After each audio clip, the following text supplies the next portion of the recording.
Paano kung mahal mo pa, pero parang ayaw na niya? No? Paano kung mahal mo pa, pero ayaw na niya? Naniniwala kayo dun sa sa term na one last act of love. One last act of love. Aware kayo dun sa term na yun?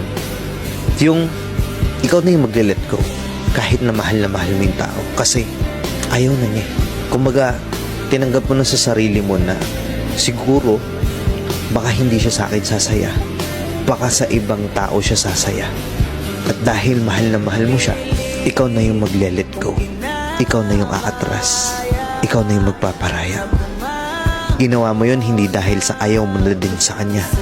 Ginawa mo yun kasi mahal mo siya, at alam mo sa sarili mo at na-realize mo na sa sarili mo na mas deserve niya yung iba kesa sa'yo. One last act of love. Shit, man. Sakit. Naranasan niyo yun. Kayo na yung nag-let go. Kayo na yung nagparaya. Sakit, man.